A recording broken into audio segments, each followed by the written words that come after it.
Welcome to Just Break Up, the podcast about love, heartbreak, and all the relationship advice you don't want to hear. My name is Sierra DeMulder. And I'm Sam Blackwell. And this week, we're going to tackle topics like when our relationships are safe and comfortable, but maybe not exciting, not wanting to have sex all of a sudden, and when our minds and hearts just aren't on the same page. But before we begin, we just want to give you our Surgeon General's warning, which is that Sierra and I are not licensed mental health practitioners, relationship advice people, sexual counselors, sex therapists. We are just people who have lived lives and have learned a bunch of things along the way and want to share those things with you all. Absolutely. We are not professionals. We are not trained in this. So please take our advice as you see fit. We're only here to offer our humble musings so we shed some understanding and maybe some laughs on the incredibly rewarding, but mostly confusing experience that is love. All right. So for this week's check-in topic, Sam had the very adorable idea of rating famous lines from romantic comedies or like romantic movies, I guess, right? Not exclusively romantic comedies, but just like romantic movies in general. So we turned to our good friend BuzzFeed for a list of the top 25 romantic lines in all of movie history, which is like a very tall order. Very tall We're not going to order. do all of them. We're just going to pick and choose a couple that we think are funny. And we're going to rate them kind of like the way we rate our Instagram relationship advice. Do you want to go first? Yeah, let's do it. All right. So the first one that I'm going to do is from the 1997 classic Titanic, which we've discussed before, is a horror film, not a love story. Fantastic. It is old Rose talking about Jack, and she says, "He saved me in every way a person can be saved."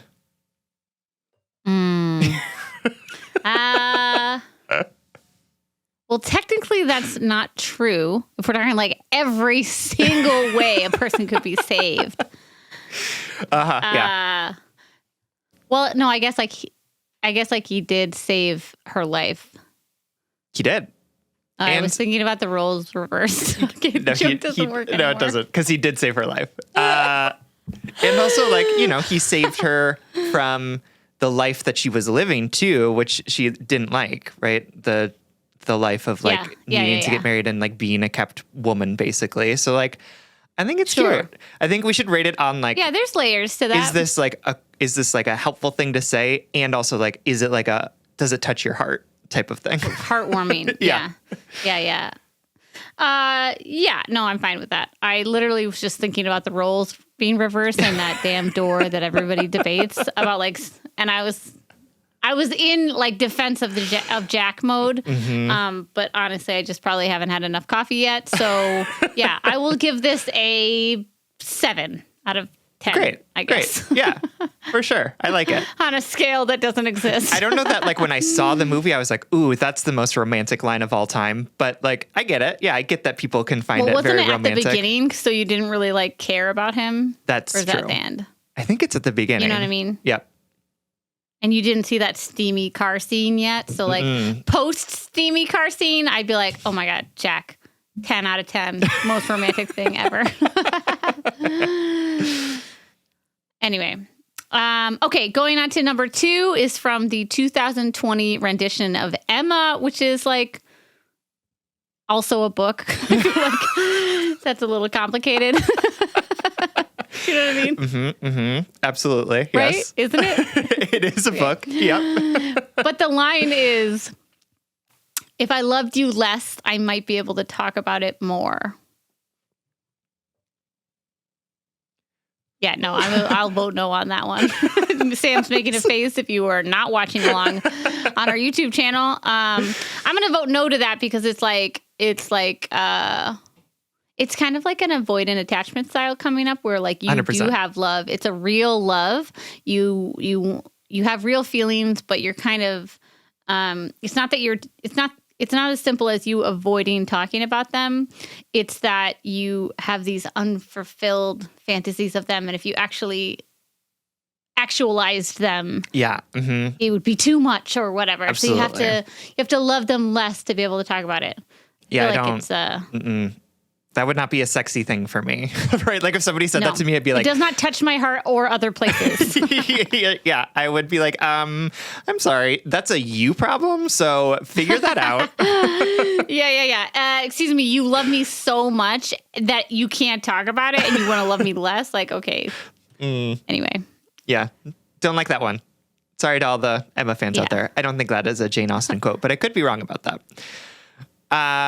All right. So the next one is from one of my favorite movies, Sleepless in Seattle. And the line is, he's on the phone talking to the radio therapist about his wife who had died.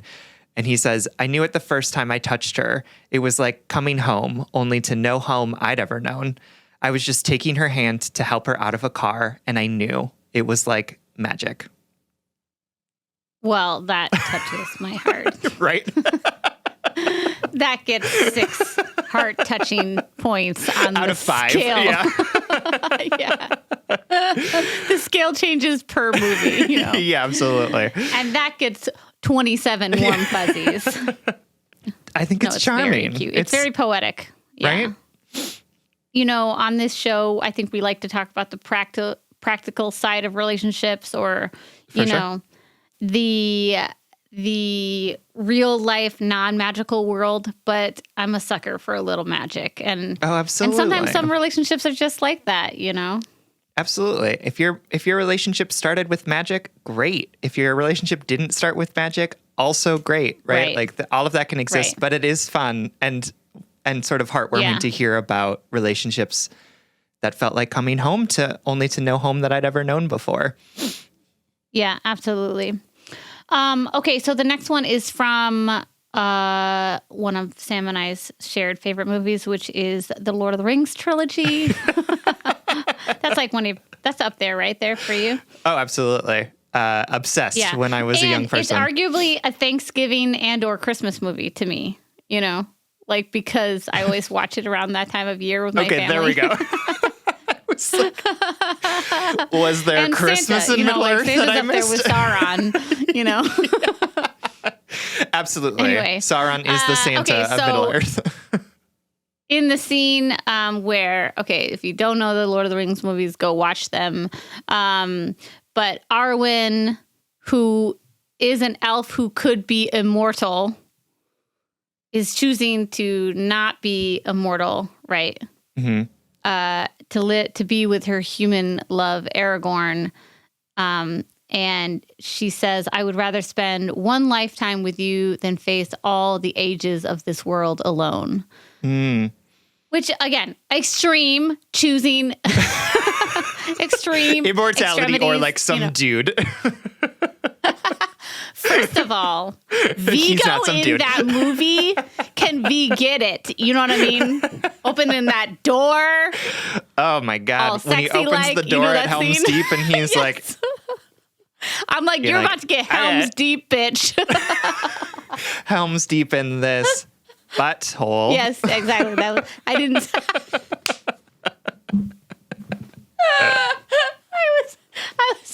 I avoided that part of the joke and you just went right there. You just went right there. In this butthole. Yeah. Two different words. Yeah, exactly. Exactly. The fellowship of this ring, you know what I mean? You know what I mean? Anyway. Oh, that's a good one. I like this quote. And I like this scene. I like the symbolism of it. I don't know. I love it. And here, what I love about the Lord of the Rings, the original movies, is that like everything has Liv so Tyler. much gravitas. Like there is nothing that like, if you're not Merry or Pippin, right? Everyone is just talking in the weirdest way possible. So seriously. With like the most seriousness. And like watching it now as somebody who like loved it when I was like in 8th grade, I think is like when the first movie came out, right? And I was like, this is the most profound thing ever. And I'm like, thank God I watched this when I was in 8th grade, because if I was watching it as a 34-year-old, I'd be like, why are they all talking like this? Okay, so like maybe don't, it sucks when relationships are in such extremes, but like I love that scene. And plus also they're like elves in a magical land. I'm just going to like let this one slide. Absolutely. 10 out of 10 for me. Yeah. Yeah. Okay, so the next one I'm going to do is The Notebook, which I have some very strong feelings about. So this is when, I don't know, one of the many times that Ryan Gosling is trying to convince Rachel McAdams to like be with him. And he says, it's not going to be easy. It's going to be really hard. We're going to have to work at this every day, but I want to do that because I want you. I want all of you forever. You and me every day. I got to admit something to the JVU world. Like, I got to come clean. I've never fucking seen The Notebook. I have never seen a single minute of that goddamn movie. I want you to watch it because I really want your take on it. Maybe we'll just do a whole Patreon episode of me live streaming, like live. Oh my God, we should do a live stream of us watching The Notebook together. Live assessment of it. Okay, yeah. So what do you think about that? I don't know the relationship. I know the basic understanding of it, I think. Yeah. I mean, I think the line is it definitely gets me. Like the idea of like, yeah, we know this is going to be work and I want to do it because I want you with me forever every day. Like, I like that. I think that the general tenor of this movie is like star-crossed lovers and like, yeah, he's like very persistent in a way that I find troubling. And so like that piece of it is like, just leave this poor woman alone. Like, but yeah. I think if somebody said that to me and I was like in sort of a fraught sort of like, I have a lot of feelings about you type of way, it would definitely get me. Like, it would definitely win me over. Yeah. Oh my God. Yeah. When things are fraught, just go to the extremes. Tell me, on this list, I won't get into it, but on this list is Bram Stoker's. Bram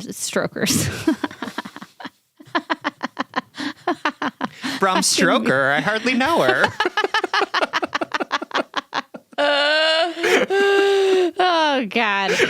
Anyway, Dracula, and he said, I have crossed oceans of time to be with you. And I was like, wow, that's really extreme because you are a vampire. And also, I am turned on. Like, I am so romantically and physically yours.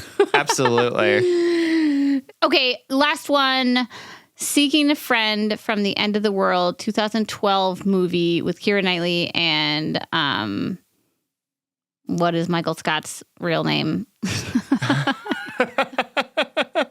Steve. I'm blanking. Carell. There it is. Steve Carell. Thank you. Anyway, End of the World, sort of like apocalyptic movie, and they're laying in bed and like the world is ending. And Keira Knightley says, it wasn't enough time. And Michael Scott says, it never would have been.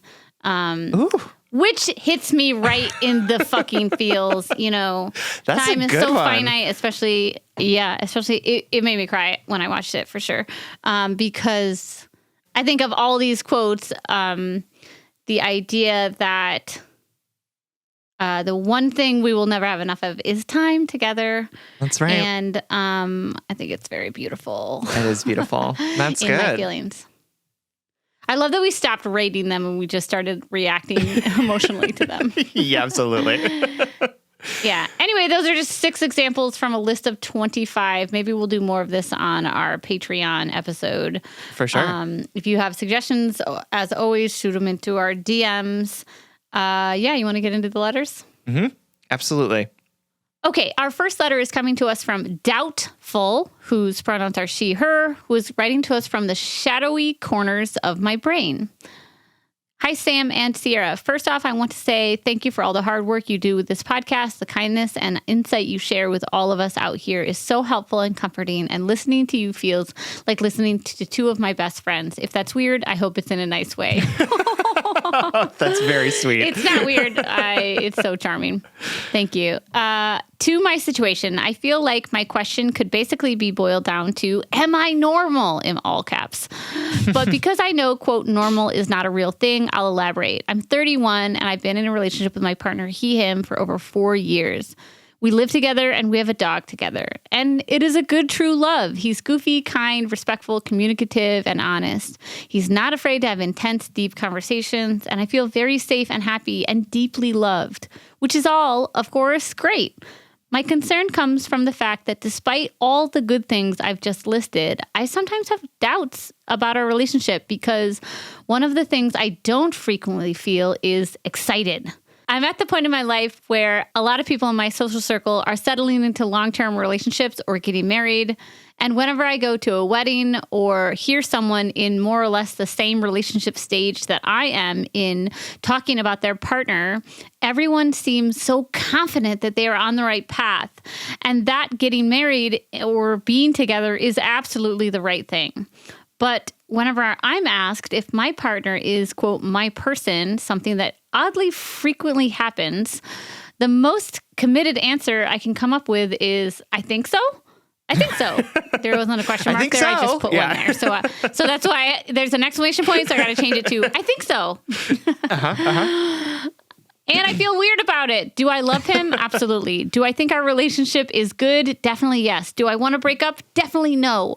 Could we be together for the long run? Definitely a possibility. But do I also sometimes imagine what my life would be like if I ended up with someone totally different? Also, yes.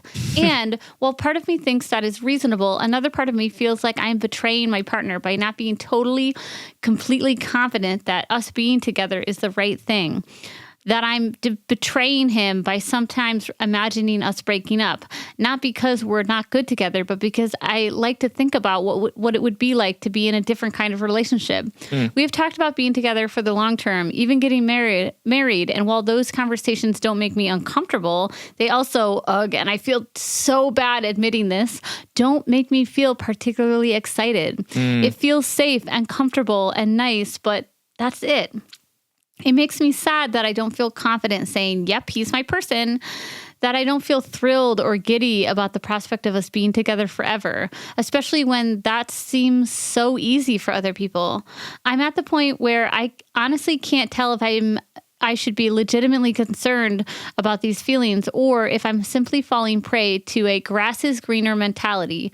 I would love to know what you two think. Is my lack of excitement and confidence a red flag situation? Or am I maybe feeling this way because I'm a millennial and we're living through a pandemic and nothing feels sure and everything feels crazy? Is this normal? Thank you so much for reading, whether or not you choose this letter for the pod. Like many have said, it's been helpful to write it down and let these feelings out of my brain for a sec. I hope this made sense. Love to you both. All right, Doubtful. Thank you so much for writing. Let's start off by saying you are normal, right? Because what is normal besides a setting on a washing machine? Like you... These doubts and fears that you're having are not abnormal. They are just doubts and fears, right? Which many of us experience a lot of the time. But I did want to use this opportunity to tell a story about me, which is to say that like I actually know someone so my friends got married and they had like a very beautiful wedding. It was like out at like a barn. There was like pizza. It was fantastic, beautiful. They're like in a band, so they also like played at their wedding and it was wonderful.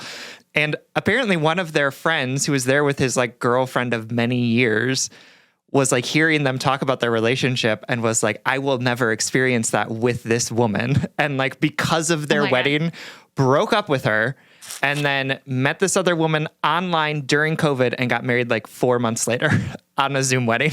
And it was apparently it was a wild wedding. There was a lot going on there. But all that to say that like you are very normal. It happened to this man.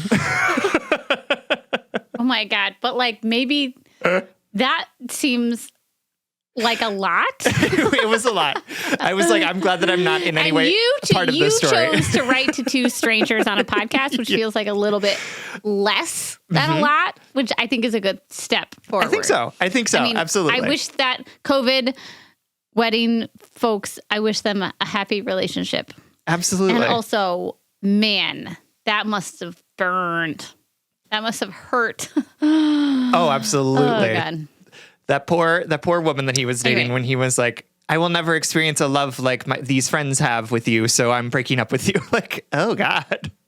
Oh my God. Yeah. Breakups suck.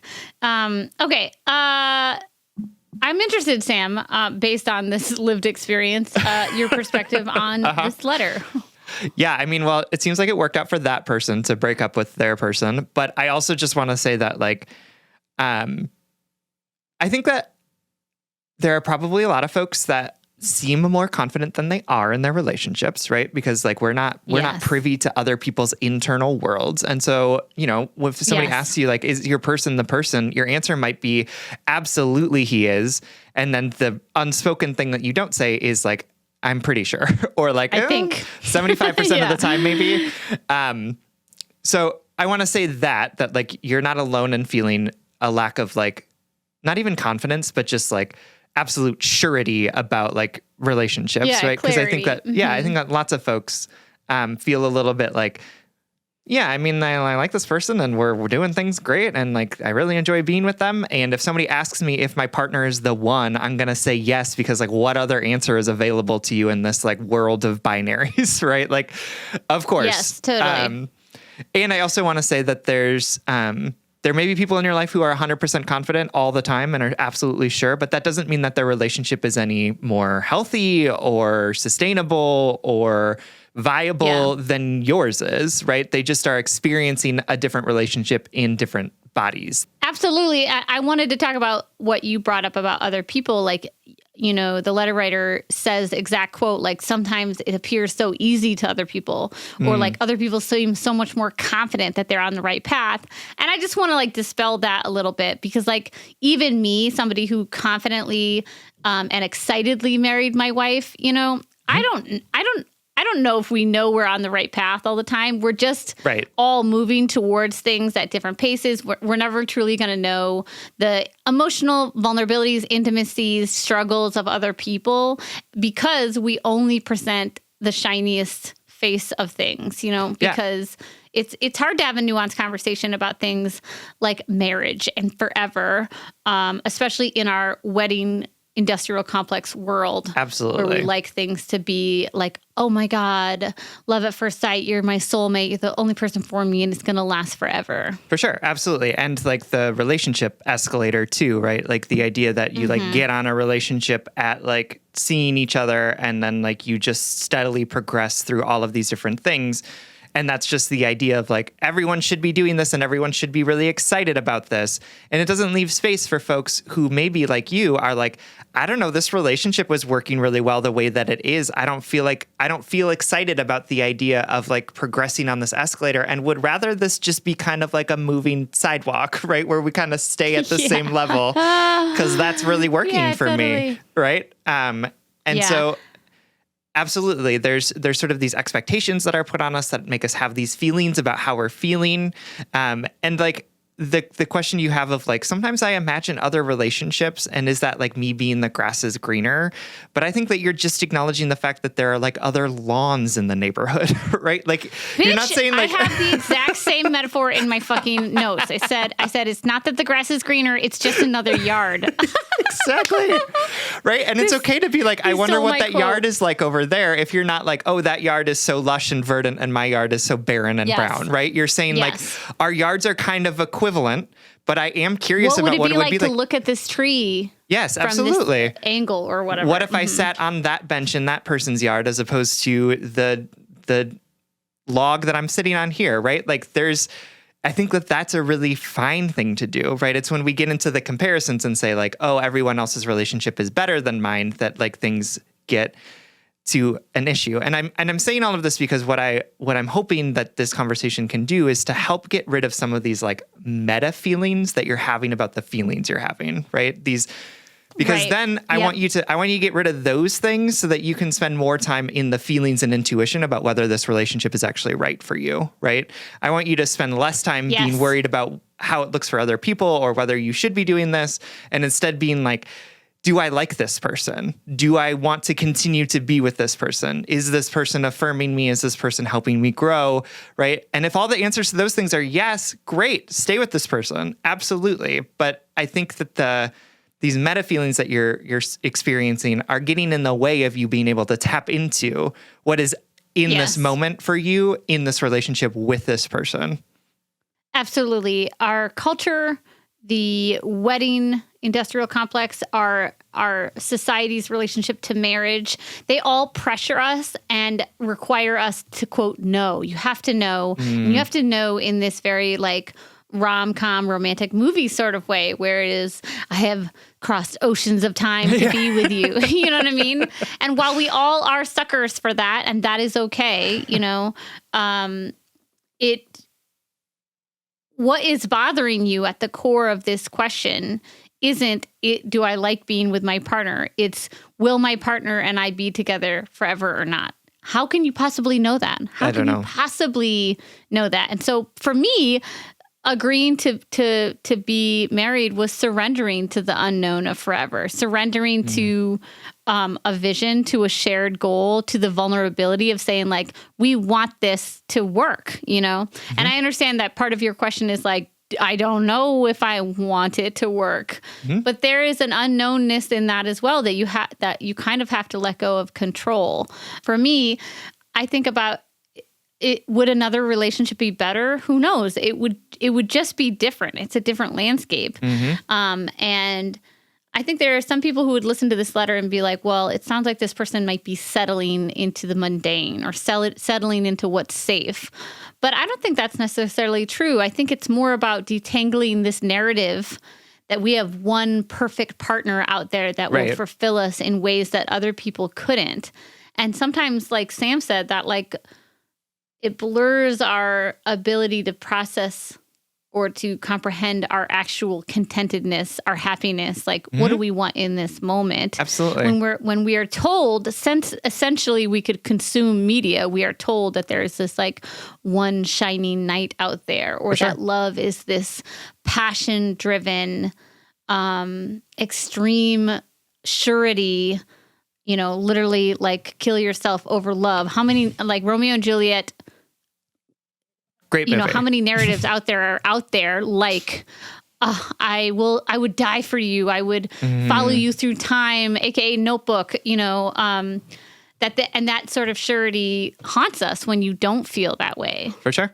Absolutely. And like the idea that like contentment or satisfaction are not as important emotions as excitement or like ardor or whatever it is, right? Like your relationship can look like you like this person and you don't want to break up with them, right? Like you literally say in your letter, I love this person. I want to be in a relationship with them. I don't want to break up with them. And that's, for me, great. That sounds like a relationship that can be sustainable, that can go the distance, that can continue.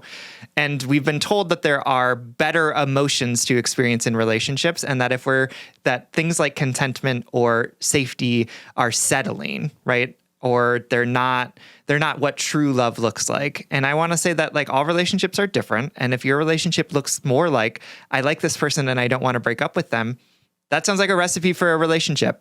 Like that seems to work for me. I don't necessarily know that it needs to have, I'm so excited about the future that we have, or I'm so excited about the idea of getting married. If you're not excited about getting married, don't get married. That's fine. Keep on keeping on with this relationship, because that's what life is, right? It's making decisions every day about what our life is going to look like, what we want to be doing, where we want to be going. And it's okay if that means that you're choosing every day to continue to be with this person who you love and who you don't want to break up with. Yes, totally. Cutting through the woulds, coulds, and shoulds, and instead just focusing on what is for you in this moment, in this relationship, can help you decide whether or not this man is the person that you want to be with.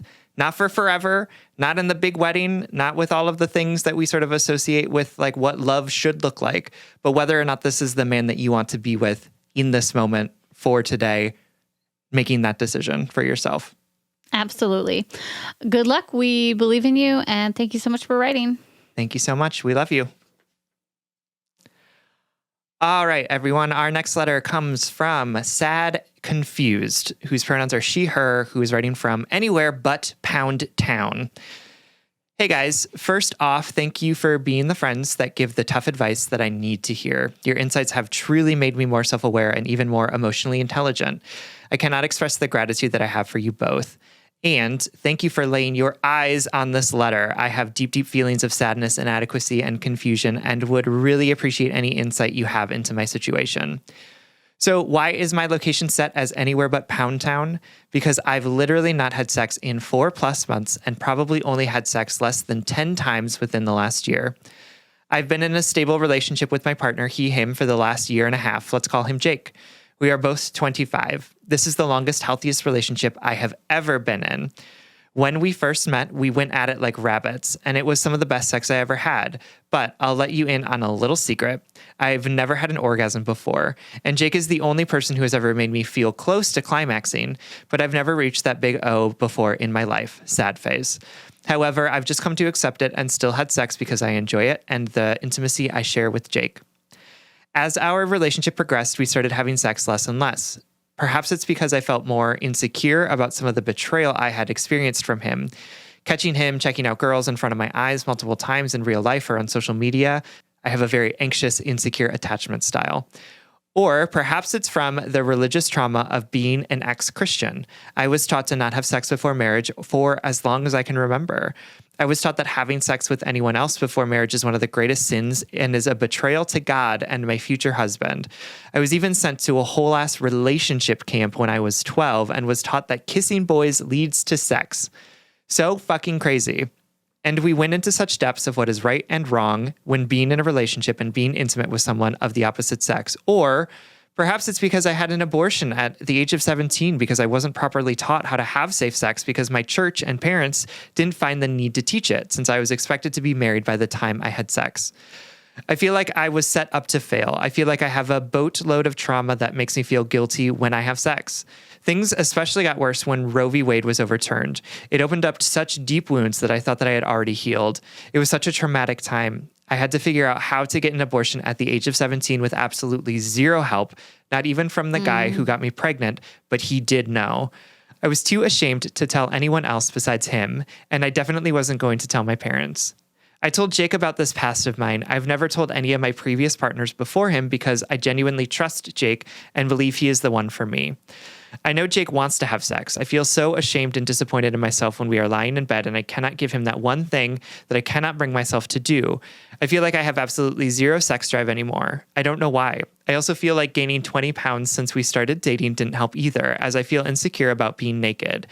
However, I feel so much satisfaction when being intimate in other ways, like cuddling while watching our favorite shows, laughing about the dumbest things together, or when he does acts of service for me. I would be so happy if I never had to have sex again, to be honest, but I've never told him that. He has never once pressured me into having sex with him when he knows I don't want to, and I love him so much for understanding what I'm going through. He's never made me feel bad for not wanting to have sex. So here's my question to you. Why did I want to have sex all of a sudden, especially when I had most of this trauma before entering this relationship? 2, is it normal to go so long without sex? Am I just asexual? 3, what if he is not okay with the potential of never having sex again? I truly don't see a light at the end of this tunnel or any possibility of me wanting to have sex again in the future.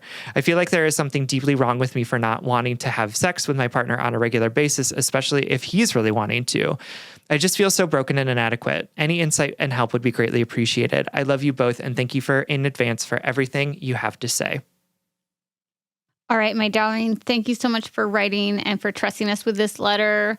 Yes, this is so hard. I can feel your anxiety and your frustration and your sense of self-doubt permeating in this letter. And I just want you to know that I too have laid in bed with a partner that I love and felt so ashamed and disappointed in myself for not being able to give that partner what I felt like they needed to be loved by me. I think that's such a unique and also universal experience that a lot of people will relate to. And I know that it's paralyzing. I know that it is really hard to be in this situation. Sex is so fucking confusing sometimes.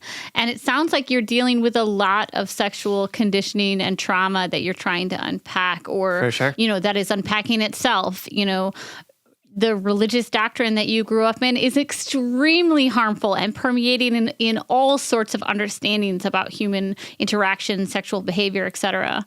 That traumatic experience that you had at 17, to have to go through a choice like that, to have to find the resources to get an abortion by yourself at that time without any support is heartbreaking. And I really feel for the young person that you were and the person that you are now, still tending to that young person's wounds, you know? And then also, like, another one that's a little bit less obvious, but I still see permeating through this letter, is an understanding that sex and your value is something that is transactional based on appearance. And I want to just point that out as well, because, like, you brought up your boyfriend checking out other women and you feeling insecure and you feeling like you don't want to be naked in front of you, in front of him. And I just want to say, like, you know, your boyfriend loves you, and his desire for you, it's not transactional. It's not like you have to be a certain weight or a certain standard or whatever, an unreal standard of beauty in order for you to deserve someone's desire, affection, love, and nor is any of that connected to your worthiness. I know that is a smaller thread in here, but I really felt like that's part of this narrative too, is the idea like, you know, that you don't look a certain way, or that if he looks at other women, that somehow devalues your worth, you know, your beauty. You are allowed to be, or you are gorgeous and desirable as well as other people at the same time. That doesn't take away from things. And I know we are sold lies about that. We are told that there is only one standard of beauty, that it is the same for everyone, that it's often thin, it's white, it's able-bodied. But that's not true. Just as diverse as we are in terms of our understanding of relationships and love and our confidence behind our relationships, like in letter 1, we all have different levels of desire. We all want different things. We find different things beautiful. And another thing, like, it sounds like your boyfriend loves you, and he doesn't want to fuck you or not fuck you because of this 20 pounds, you know? Like, sure. I think, especially in my experience, like, women get caught up in this idea of having to earn respect, earn desire, earn value by looking a certain way, by crossing a threshold of beauty or something that we work our whole lives to cross, right? For sure. And that threshold... So often we get caught up in trying to cross that, not realizing that there are loved ones around us saying that threshold doesn't exist, that they love and want us as is right now, and would love and want us in a different form, you know, would love and want us now in the before and the after photos, which are incredibly toxic, by the way. Right. I just wanted to point that out. I know there's a lot of other things to unpack, but... No, I think it's important to say, for sure. Yeah. And I also just want to say a general caveat is that I think I'm going to talk about a way in which you and Jake talk about your sex life. And, you know, and I'm going to talk to you about maybe ways in which you can process some of this trauma, you know, but if you never want to have sex again, ever, that's totally fine with me. Right. You know, I think that we do a disservice to folks who are asexual, or folks who just literally don't want to have sex because of trauma or whatever.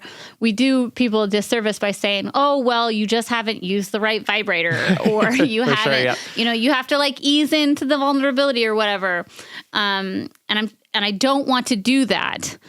And also, there are things that I want to say that might lead towards you having sex again. I guess we can do both, but I just wanted to acknowledge that what I don't want to do. I don't want you to feel as though I think the only way to solve this is for you to have a sex life, because I don't think that's true. Yeah, I think both of us are more concerned with how are you addressing the trauma that you have around sex, not as with you having sex again as the goal, Right. but to like help deal with the trauma that you're experiencing around it.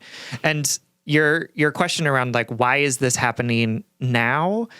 I just want to say that like trauma isn't linear, right? And our healing from trauma isn't linear. So it's not sort of like the big explosion happens and then like the dust settles until suddenly everything is fine, right? It's more like the things happen to us and then our brains and bodies go through a roller coaster of trying to make sense of what is going on. And sometimes we're doing fine and sometimes we're really heightened. And so I think it's probably important for you to find ways to talk about and work through some of the trauma that you've experienced, right? This religious and spiritual trauma, this trauma around what happened to you when you were 17, the trauma that you are experiencing being a person in a woman's body in the society that we currently live in, right? And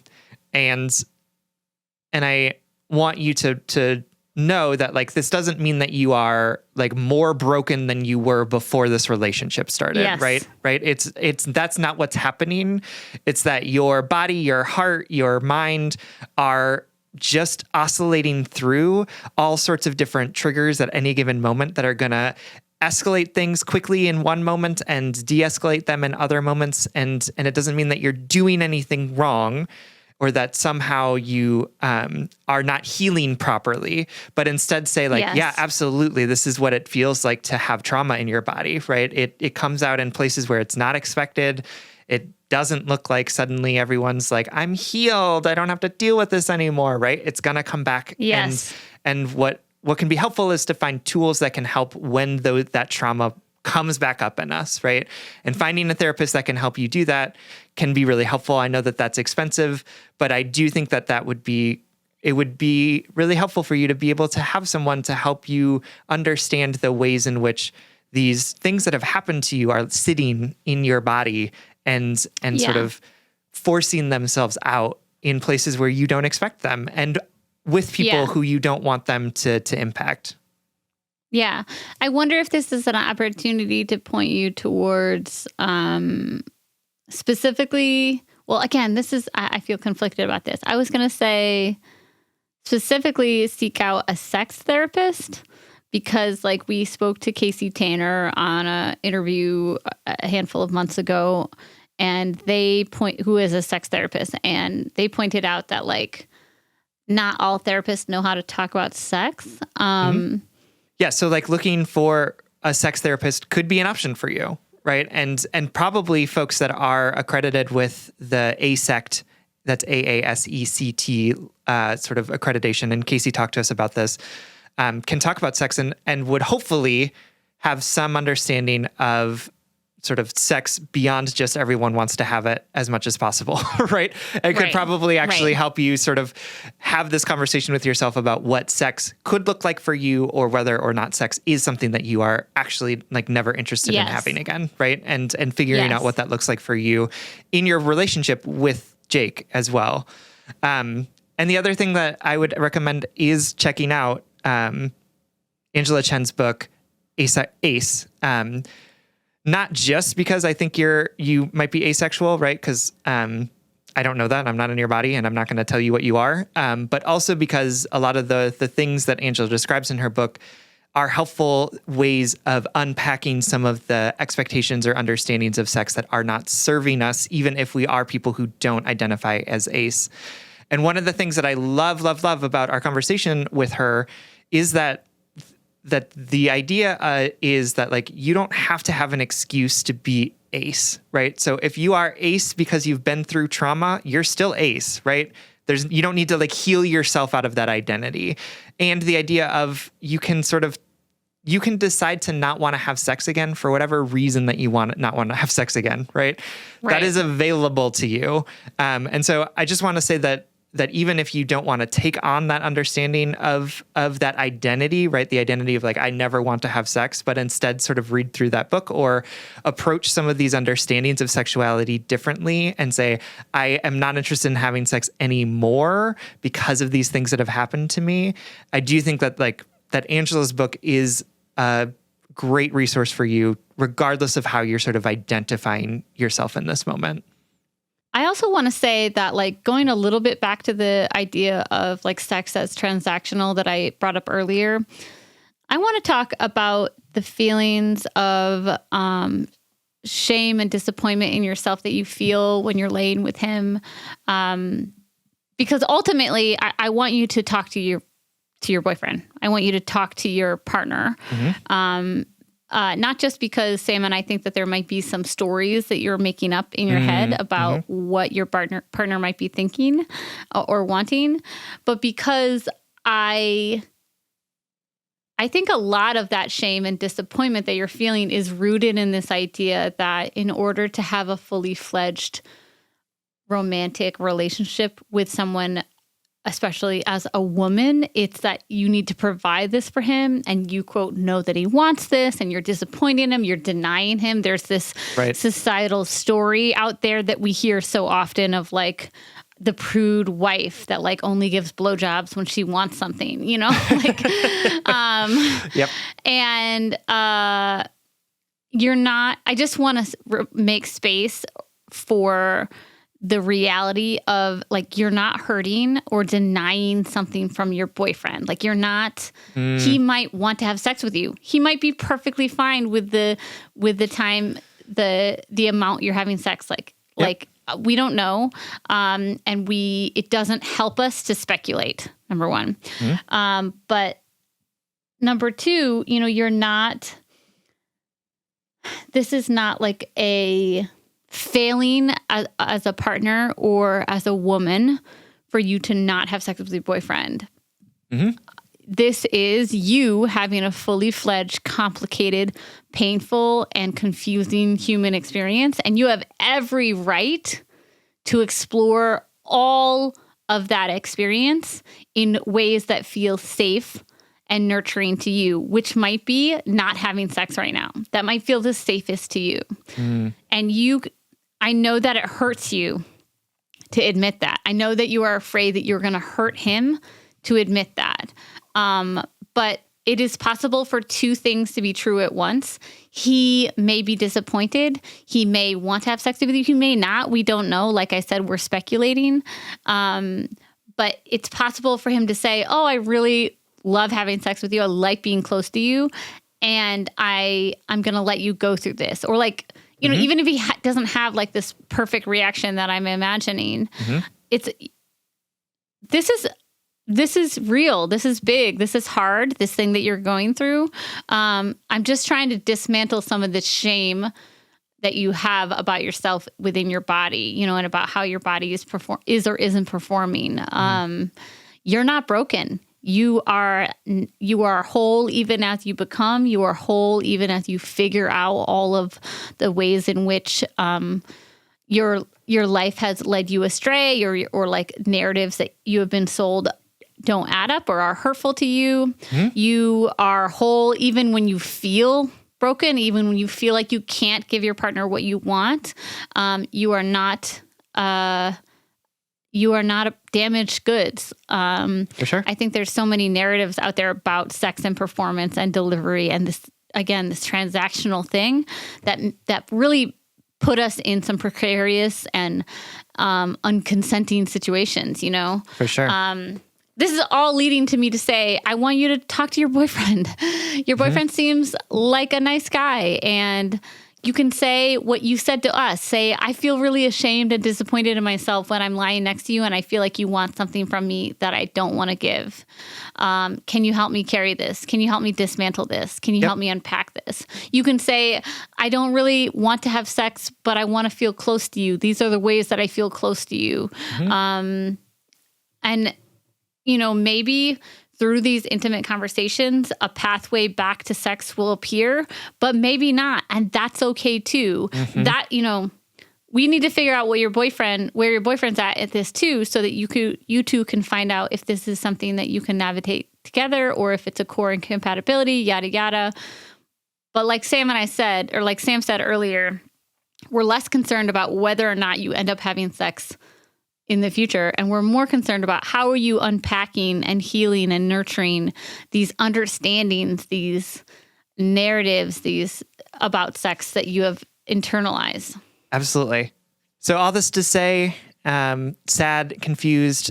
Sierra and I are so sorry that you are sad and confused. And we hope that having conversation with your partner, having conversation with a therapist, and understanding and dismantling some of these harmful narratives that all of us have eaten up over the course of our lives about sex and what sex is and what sex should be, can help you find a way to find a path that's right for you. Whether that is never having sex again, whether that's having sex sometimes under certain conditions in particular ways, or going at it like rabbits, like you and your partner used to do. But I think what Sierra and I are hoping for you is to find a way to disrupt some of these stories that you're telling yourself that that were not given to you consensually, that you are continuing to enact and that others are enacting on you, and recognize that it's okay to be who you are in this moment. And it's okay to find a way forward that's going to work well for you and your relationship. Yeah, and read that book. It really did help me as well in understanding my own desire, like how it ebbed and flowed and didn't just show up like magically every time I wanted it to appear. Absolutely. It's not just helpful, as Sam has said this 100 times, it's not just helpful for folks who identify as asexual. It's helpful in understanding sexuality as a spectrum. Absolutely. All right, sad and confused. Thank you so much for writing. We love you so much. We hope this helps. Our last letter comes to us from Cool Girlfriend, whose pronouns are she, her, who is writing to us from Actually Not Cool. Love that. Hello. First of all, thank you all so much for taking the time to read my letter. I've been dating my boyfriend, him, for about a year and a half. We are monogamous. Everything is going great. We are very much in love. He's very affectionate, tells me he loves me frequently, and is an amazing listener, among many other amazing things. In just a few months, we're planning to move in together. Here's my dilemma. He has a childhood best friend who is a girl, and my brain can't accept this and keeps going into insecure, jealous overdrive. She is married to someone else, and I have never seen anything to indicate her and my boyfriend are more than just good friends. Despite this, when I hear he is going to hang out with her, I get a pit of anxiety in my stomach and feel insanely jealous. Until recently, in his old bedroom at his parents' place, there were photos of just the two of them together on display from times like prom or vacations they took together in the past. The vacations weren't just the two of them, but the photos were. He talks about how if it wasn't for her, he would just be a hermit living under a rock. I understand that they are good friends and that this is all platonic on an intellectual level. However, whenever I hear how close they are, all my insecurities tell me that my boyfriend is only with me because his childhood friend wasn't interested in him romantically and that I will never be as important to him as she is. This insecurity is eating me alive. I'm glad my boyfriend has this amazing friendship. I know nothing fishy is going on, so I've tried to play it cool and not let my emotions get the better of me. In trying to be the cool, not jealous girlfriend, I've been suppressing emotions, and now I feel like a gaping wound because as I fall deeper in love with my boyfriend, I only feel more insecure and hurt every time I see her name pop up on his phone with a new message or if I see her comment on a post. My question is this: how can I address this insecurity in myself and move on? Pretending I am not bothered isn't working, and my boyfriend is definitely catching on. I believe it's why the photos of him and her are now taken down. In my mind, I know his love isn't limited and this isn't a competition, but my heart doesn't seem to be on the same page. Mm. All right, cool girlfriend. Thank you so much for writing and trusting us with this letter. I think I chose this letter to explore two things. The first one is the fact that just because we feel something doesn't mean it's real. But I want to get back to that. We'll talk about feelings later. Uh-huh. The second thing I want to explore that I gave Sam literally no heads up about is we've been getting a lot of, or like we always get letters like this of like, I feel jealous. I feel insecure. I'm triggered by this certain relationship. My emotions are telling me one thing and my brain is telling me the other. Literally head and heart work. My heart is telling me one thing, but my head logically knows there's not a threat, but my heart is freaking the fuck out. Yep. And another reason why I notice all of these letters is this is exactly what I historically deal with in my relationships. Like feeling, my wife is friends with a ton of her exes, and historically, presently, that has always made me feel insecure. And it's something that I've worked on in our relationship to sort of move past, which I truly feel like I have at this point. And last week or a week or so ago on a different episode, we answered a great letter about really the cycle of needing reassurance and need to be told things are fine. And we unpacked like how we need to just sort of choose to believe something differently when our head and hearts are at odds. Yep. Anyway, this is all to say that conversation and this letter and all the letters we get about this sort of cognitive dissonance that happens between our fears and our logical brain. I just wanted to play this game of like, what would you need for this to not happen anymore? Like what scenario? What is your anxiety asking you for? Right. For him to not have this friend? Right. Because that's not going to happen.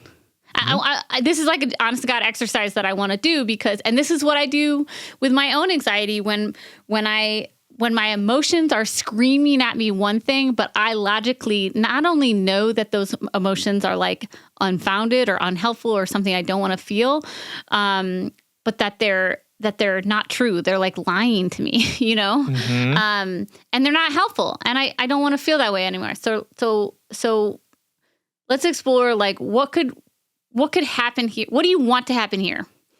Because she's not going to not be a girl, right? Unless right. she goes through some identity shift, right? Right.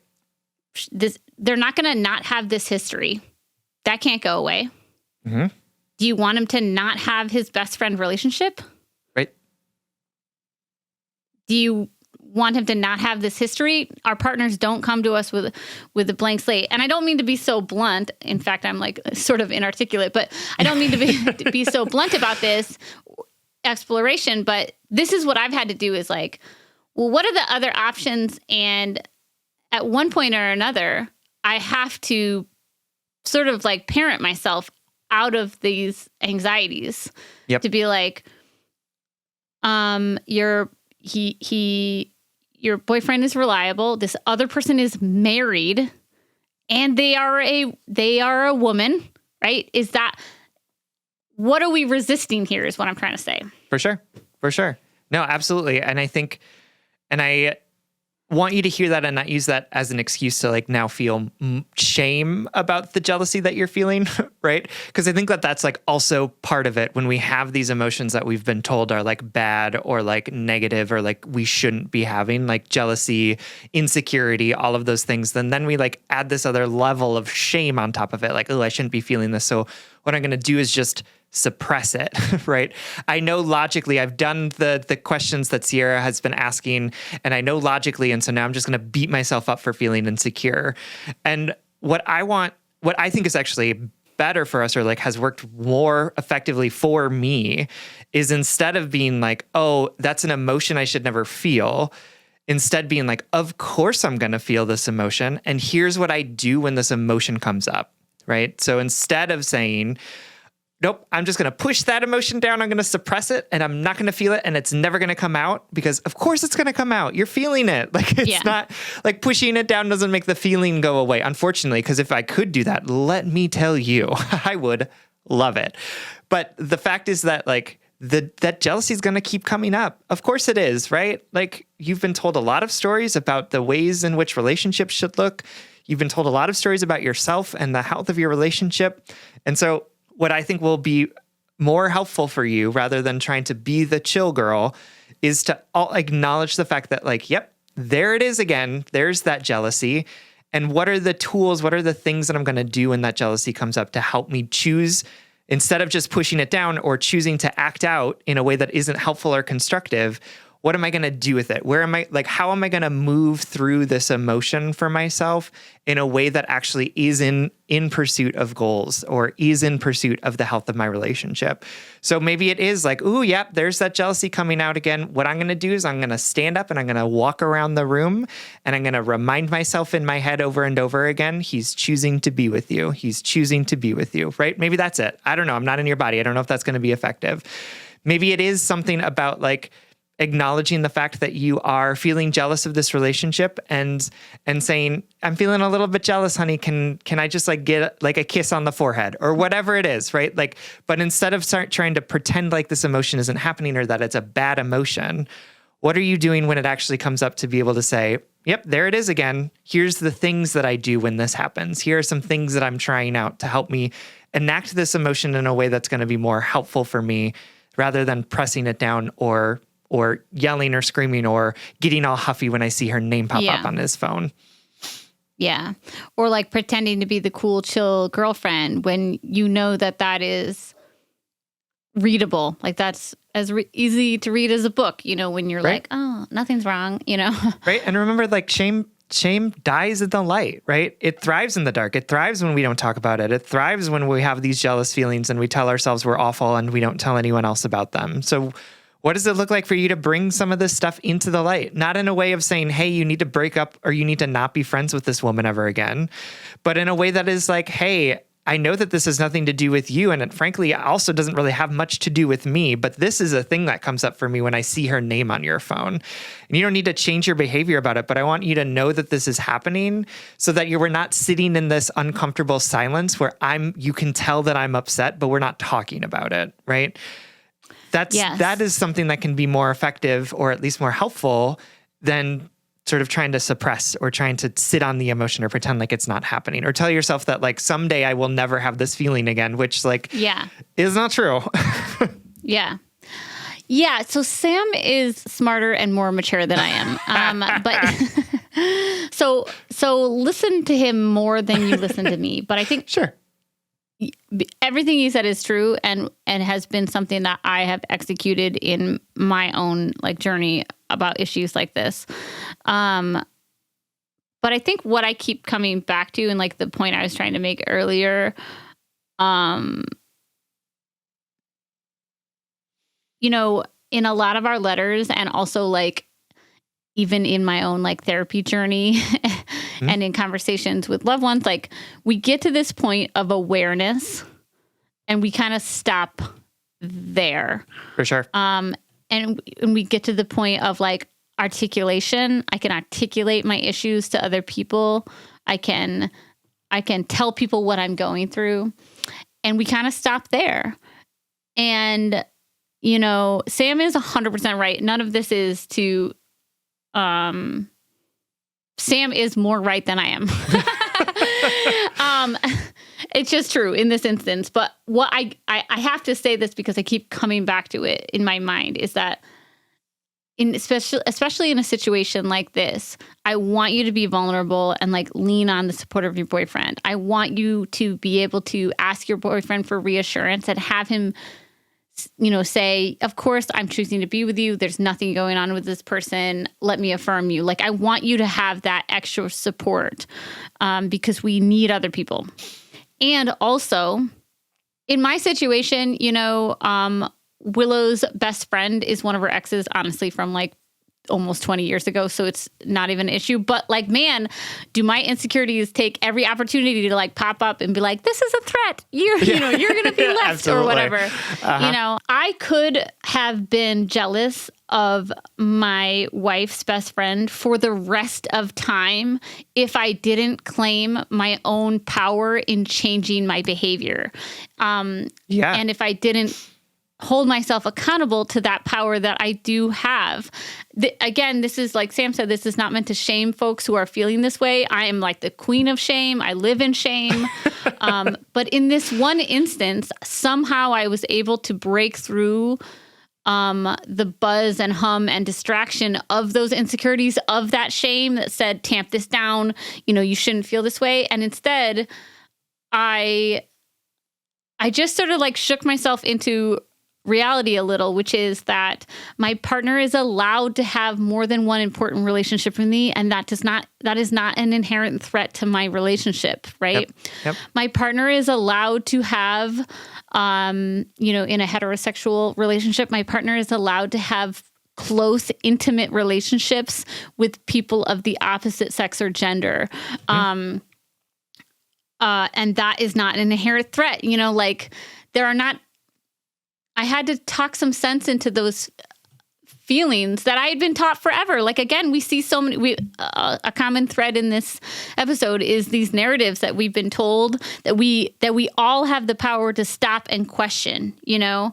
And so, cool girlfriend, what I started this episode with, or this letter with, is just questioning you, like, well, what could go differently that could make this no longer an issue for you? And I listed, well, maybe he won't be friends with her, or maybe she is no longer identifies as a woman, or maybe she moves away and he never says see her anymore, or like, what can make this different? But it was a trick question, because what makes this scenario different is how you approach it. And I know these feelings are really strong. And I know these insecurities are really loud. And I know the fear is so real. And also, so are you. So is your ability to do something different, to choose something different. Your brain is just as powerful as your heart. And in fact, when they work together, that's what it's all about, right? When they work together, when you say, wow, I acknowledge why I have these abandonment issues or these insecurities. I acknowledge why this person is triggering me. And what it's bringing up in me is that, like, oh my God, I feel threatened. I feel scared that I'm going to be left. I feel like he can't possibly value us both the same, yada, yada. And where are these wounds coming from? I'm going to reach out to my partner. I'm going to use my heart, my feelings, and ask for support, share my vulnerable self who is deserving of support and affirmation. And also, I'm going to lean onto my very smart, very powerful, very capable brain that logically knows nothing's going on here, and that I'm going to logically unpack the lie that I've been taught that men and women can't have intimate, non-sexual relationships. And I'm going to logically unpack the fact that my boyfriend has been nothing but committed, honest, and transparent with me, and I would never want to ask him to give up an important, life-shaping relationship. I hope all of this is coming across correctly, because I always want my anxiously attached community siblings out there to like, we are allowed to ask for support and to have people help unpack our anxious attachment together. And also, it was really radical and empowering for me to realize I didn't have to be at the beck and call of those emotions that no longer served me anymore. I think it's the first time that I truly felt capable of unpacking the illogic desires of those insecurities. And we're all capable of that if we have the right support and structure below us, you know? Absolutely. And it doesn't mean the feelings go away, right? It doesn't mean that those pangs of jealousy they still come up. And there's a much more well-worn path towards handling those emotions or experiencing those emotions in a way that doesn't say, I'm the biggest thing in the room right now and you need to tend to me in this moment, right? Like, and instead saying, actually, you are one of many emotions I'm going to feel today. And I have the capacity to be able to move through those emotions and figure out which of these I need to pay the most attention to. Jealousy, guess what? I don't want to spend a whole lot of time with you in this moment. I'm going to go spend some time over here in gratitude, because that is much more nutritious for me, right? Yes. You know, I just had this picture of like, of the feelings that I could and do still feel every time a text comes up, or like the person said, like the comment, you know, this is not a very prevalent issue in my life now because of the work I've done on it. But this is all to say, I know how exhausting and time consuming this type of fear can be, right? You always feel like you have to monitor the phone. You always feel like you have to monitor their interactions. How did you hang out? Were you alone? Yada, yada, yada. And once you are capable of harnessing some of these feelings and having some accountability to the change that you want to see in yourselves, it's very freeing. It's so comfortable to be like, okay, my loved one is allowed to love more than one person. And isn't that a beautiful thing, you know? Absolutely.